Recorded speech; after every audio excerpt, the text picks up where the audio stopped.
बात करने के लिए लॉगिन करें www.astrotak.com। नमस्कार, बहुत स्वागत है आपका। आप देख रहे हैं किस्मत कनेक्शन और मैं हूं आपके साथ शैलेंद्र पांडे। अक्सर पूजा उपासना में, अनुष्ठान में हम अलग अलग तरीके की चीज़ें भोग के रूप में भगवान को समर्पित करते हैं और बाद में उसे प्रसाद के रूप में ग्रहण करते हैं। तो आज हम आपको बताएंगे कि भगवान को अर्पित किए जाने वाले अलग अलग भोग का, प्रसाद का महत्व क्या है।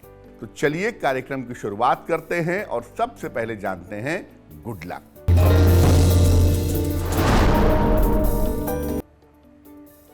शनिवार को भोजन में काले चने शामिल करने चाहिए, यानी शनिवार को आप काला चना भोजन में ग्रहण करें।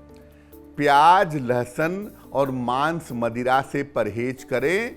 अगर ऐसा करेंगे तो शनि की कृपा से आपका शारीरिक स्वास्थ्य अच्छा रहेगा। पहले जिस भोग की बात करेंगे उसे कहते हैं पेड़ा। पेड़ा जो है ये शुद्ध रूप से दूध से बनता है और आम तौर पर गोल होता है। भगवान कृष्ण को पेड़ा अत्यंत प्रिय था, इसीलिए सामान्यतः भगवान कृष्ण को पेड़े का भोग विशेष रूप से लगाया जाता है।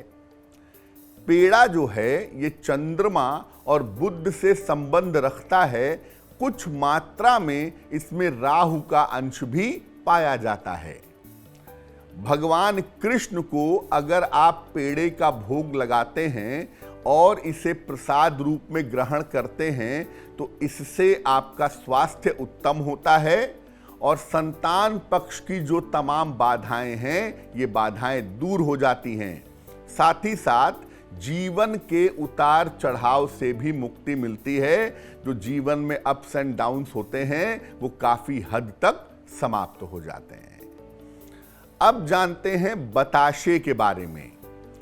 चीनी से बनने वाली एक प्रचलित मिठाई है जिसे बताशा कहते हैं। आम तौर पर अलग अलग तरीके की गोल आकृति की होती है। बताशा जो है ये शुक्र की मिठाई है। शुक्र संबंधी समस्याओं के लिए इसका प्रयोग करना चाहिए। अगर आपके वैवाहिक जीवन में, दाम्पत्य जीवन में समस्या है तो शुक्रवार के दिन मां दुर्गा को यानी देवी को बताशे अर्पित करने चाहिए। कर्ज और शत्रुओं से मुक्ति के लिए बताशे पर लौंग रख करके अगर आप देवी को अर्पित करें तो आपको लाभ होगा। अगले भोग के बारे में, इमरती की मिठाई के बारे में। उड़द की दाल से बनने वाली मिठाई जो विशेष प्रकार से कुंडली की तरह बनाई जाती है, घुमा घुमा कर, उसे इमरती कहते हैं। राहु और केतु की समस्या से बचने के लिए पीपल के वृक्ष के नीचे पितरों को इमरती का भोग लगाया जाता है। अगर कुंडली में दुर्घटना के योग हों तो भगवान भैरव को इमरती का भोग लगाना चाहिए। शनिवार को अगर आप निर्धनों को इमरती बांटते हैं तो ऐसा करने से धन का अभाव कभी नहीं होता है। अब जानते हैं लड्डू के बारे में। देखिए, लड्डू कई तरीके का होता है। बेसन का, बूंदी का, मेवे का और आटे का। सबसे ज्यादा लाभकारी लड्डू जो होता है वो बूंदी का होता है। बूंदी के लड्डू के अंदर सारे ग्रह पाए जाते हैं। जो इसके गोल दाने होते हैं ये बुध की वजह से होते हैं। इसकी मिठास मंगल और सूर्य की वजह से होती है। सुगंध शुक्र और चंद्रमा की वजह से होती है और पीला रंग बृहस्पति की वजह से होता है। चूंकि इसके दाने अलग अलग आकृति के होते हैं इसलिए वो शनि के होते हैं या राहु केतु के होते हैं। भगवान को, खास तौर से गणेश जी को या हनुमान जी को लड्डू का भोग लगाने से सारे ग्रह नियंत्रित होते हैं और सारी बाधाएं समाप्त हो जाती हैं। हनुमान जी को बेसन के लड्डुओं का भोग लगाने से अगर कुंडली में मंगल संबंधी समस्याएं हैं तो वो समस्याएं दूर हो जाती हैं।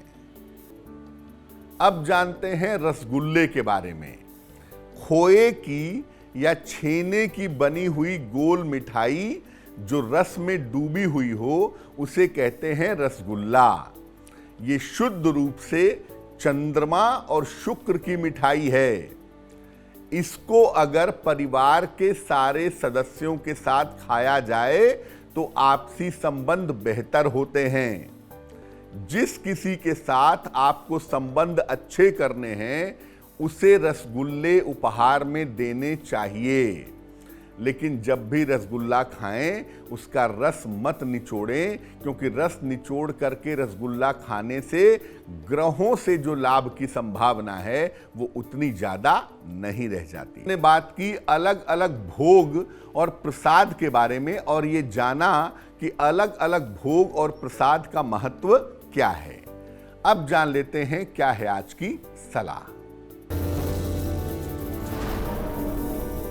अगर पढ़ाई के समय आपको ज्यादा नींद आती हो, आपका पढ़ने में मन नहीं लगता हो तो क्या करेंगे? पढ़ने के जगह पर बहुत सारे चित्र मत लगाइए। ज्यादा से ज्यादा एक पीले कागज पर लाल रंग से लिख करके गायत्री मंत्र लगा सकते हैं। ढेर सारे हल्के नीले रंग का प्रयोग करिए। जहां बैठ करके आप पढ़ाई करते हैं वहां लाइट ब्लू कलर का इस्तेमाल करना अच्छा होगा। और पढ़ने के पहले जब भी आप पढ़ाई शुरू करने जा रहे हैं, सुबह करने जा रहे हैं, दोपहर को करने जा रहे हैं, शाम को करने जा रहे हैं, 9 बार गायत्री मंत्र का जप करें तो बहुत ज्यादा शुभ होगा।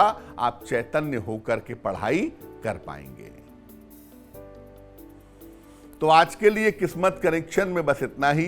फिर होंगे हाजिर किसी नए विषय के साथ, आपकी समस्याओं के समाधान के साथ। तब तक के लिए मुझे दीजिए इजाजत। नमस्कार।